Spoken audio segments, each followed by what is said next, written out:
नमस्कार, news state देखने आप, मैं हूं आपके साथ धीरेन्द्र अवस्थी। और चलिए बुलेटिन की शुरुआत करते हैं बड़ी खबर से। दिल्ली से बड़ी खबर है, अग्निपथ योजना से जुड़ी इस वक्त की बड़ी खबर है। जुलाई महीने में भर्ती के लिए शुरू होगा रजिस्ट्रेशन। सेना में भर्ती के लिए जुलाई में रजिस्ट्रेशन की प्रक्रिया प्रारंभ होगी। कल तीनों सेनाओं प्रमुख की तरफ से प्रेस कॉन्फ्रेंस करके तमाम सारी जानकारियां दी गई थी कि बहुत जल्द ही सेना में भर्ती के लिए रजिस्ट्रेशन शुरू किया जाएगा। और अब इसी से जुड़ी हुई बड़ी खबर है, जुलाई महीने में भर्ती के लिए रजिस्ट्रेशन की प्रक्रिया शुरू हो जाएगी। और इसी खबर पर तमाम सारी जानकारी के साथ में मधुरेंद्र हमारे साथ जुड़ गए हैं। मधुरेंद्र, रजिस्ट्रेशन को लेकर जुलाई में प्रक्रिया शुरू होने वाली है। कल प्रेस कॉन्फ्रेंस भी की गई थी तीनों सेनाओं के प्रमुख की तरफ से और तमाम सारी जानकारियां उस प्रेस कॉन्फ्रेंस में भी दी गई थी।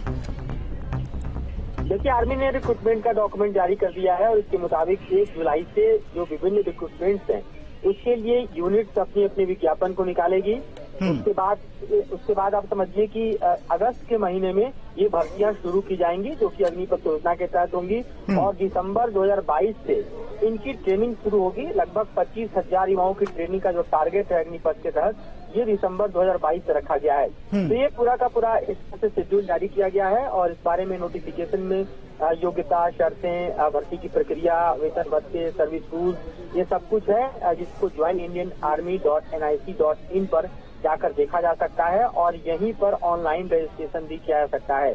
तो रेगुलर कैडेट को लेकर नोटिफिकेशन में कहा गया है कि 4 साल के बाद जो चयनित अग्निवीर हैं उनको अगले 15 साल के लिए शामिल किया जाएगा। और ये भी साफ साफ बताया गया है कि कितने दिन की छुट्टियां होगी। जैसे थल सेना में अग्निवीरों को साल में 30 छुट्टियां मिलेंगी, महंगाई भत्ता, मिलिट्री सर्विस पे ये सब नहीं मिलेगा। ये सारी जानकारियां जो है वो इस नोटिफिकेशन में है। लेकिन सबसे बड़ी बात यह है कि इनके रिक्रूटमेंट का जो प्रोसेस है वो शुरू करने का ऐलान कर दिया गया है और उसके लिए जो शेड्यूल टाइमिंग है वो जारी कर दी गई है। लगभग 25,000 जो रंगरूट हैं वो उनकी ट्रेनिंग दिसंबर के पहले और दूसरे हफ्ते में शुरू हो जाएगी। तो आप समझ सकते हैं कितनी तेजी में इस स्कीम को लागू करने के लिए सरकार जो है वो आगे आई है। और खासतौर पे हमने देखा कि एयरफोर्स ने, नेवी ने और अब आर्मी ने भी इस बारे में नोटिफिकेशन जारी किया। बिल्कुल, कल प्रेस कॉन्फ्रेंस में भी ये जानकारी दी गई थी। साफ तौर पर कहा गया था कि रोल बैक नहीं होगी ये योजना, मतलब योजना को वापस नहीं लिया जाएगा। साथ ही साथ ये भी संदेश दिया गया कि जिन लोगों ने हिंसा की है, उपद्रव किया है, जिनके खिलाफ FIR दर्ज हो गई है, वो लोग अग्निवीर नहीं बन पाएंगे।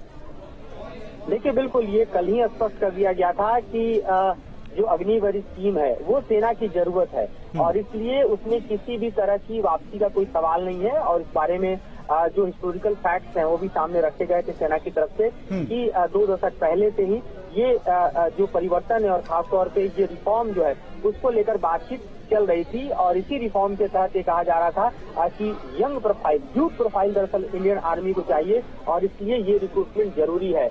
और दूसरी सबसे महत्वपूर्ण बात ये कही जा रही थी कि इस बारे में अगर देखा जाए तो खास तौर पर जो करगिल युद्ध है उसके बाद जो कमेटी बनी थी उसके रिकमेंडेशन भी पढ़े जाने चाहिए, जो कि यूथ प्रोफाइल को लेकर इस तरह से रिकमेंडेशन दे रहा है।